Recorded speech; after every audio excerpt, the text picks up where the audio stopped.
they had three major policies that were going to be followed. First, Lucifer says, we have to make sure that people, humans, get to believe that Satan and his angels do not really exist. You know, Roger, that's interesting because a recent research study report that I read indicated that in a national survey, I believe it's over 75% of people do not really believe in a real tangible devil. But there is one. Oh, yeah. Oh, the next thing, the three-parts policy that they had adopted there, the second one was to find a way of being able to get total control of people's minds. And that would be done by taking hypnotism out of the realm of the occult and introduce it as a new science for the benefit of mankind. They felt that by taking hypnotism out of the realm of the occult and introducing it as a new science for the benefit of mankind, they could then use people of great renown, educators, people of capacity, that would do great things, such as supposedly regress people in time to former lives that they had.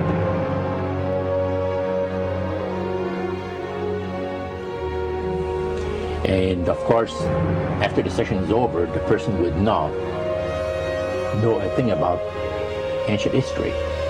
And the person she or he has talked about performing, certain deeds, let's say, 3,000 or 4,000 years ago.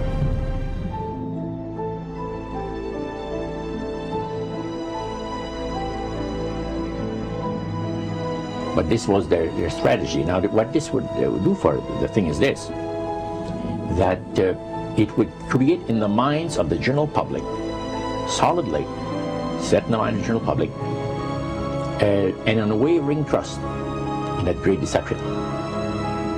So now this would be a way of de-Christianizing the Western world through the avenue of mysticism. The three things were, number one, that they did not want Satan did not want the human family to think that he or his angels existed. Right. The second point that you made had to do with taking control of people's minds. That's right. The third point was what? Was to destroy the Bible without burning it. Okay. See? And what was his strategy on that? On that,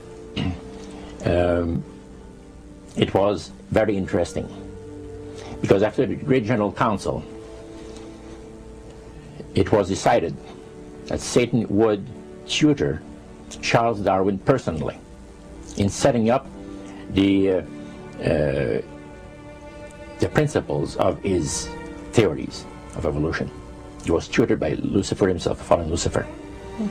And at that time, it was understood, Satan and his spirit counselors understood, that if a person was led to believe in the theory of evolution, it would, in his life, destroy completely the creation week of the Bible, the fall of man, and the plan of redemption.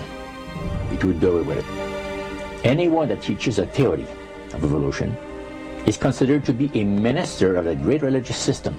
And he said that every teacher of that theory is recognized by the spirits as a person of great value and receives a very special unction from Satan himself, giving great power to induce spiritual blindness, to convince and convert.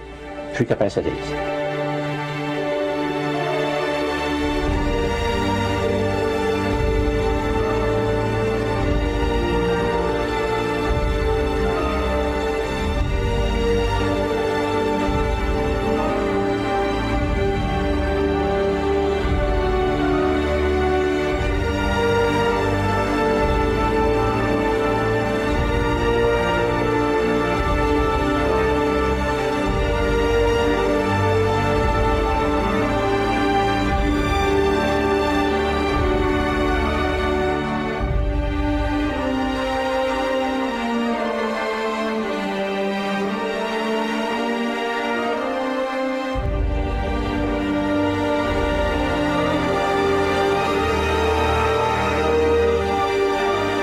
This is the grain plane, the master's grain plane. for harvesting the nations, for harvesting the multitudes of the earth into his cause, just before the close of the great controversy between the forces of good and evil. It's going to be done in a unique manner.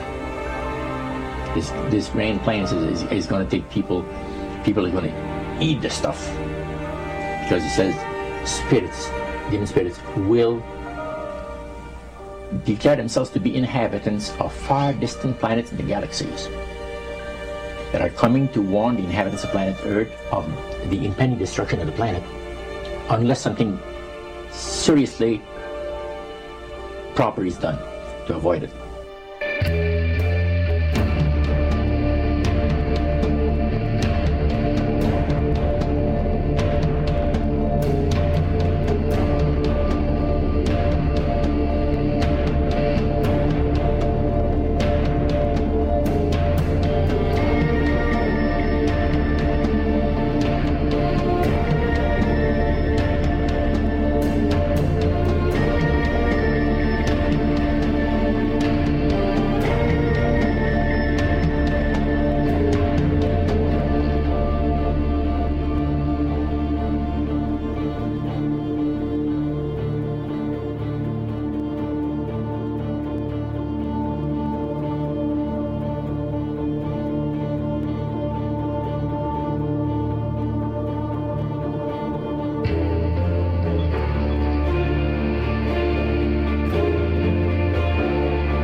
Metaphor. If you think about Aladdin and his lamp, you've probably heard of that one.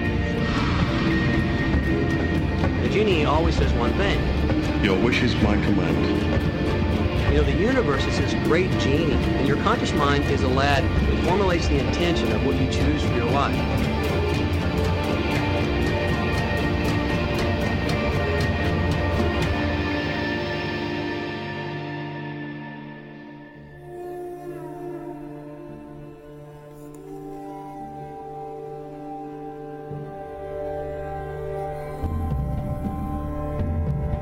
At the very heart and core of all these secret societies lurks the Kabbalah. It is a method of encoding information through a system of mathematics and numbers. These people that belong to the secret societies never dared to write down in any language what they knew, what it was that they were guarding, because then someone could steal it and then the secret would be out.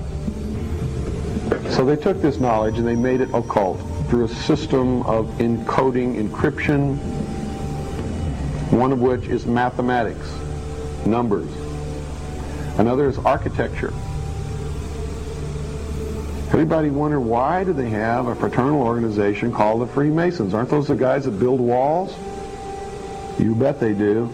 But every wall they build contains the secrets that have been kept and maintained throughout the ages, and it's encoded in the architecture and in the measurements of the buildings and in the mathematical formulas used to derive the geometry, the shape, the length and breadth and height of rooms. It's all encoded there.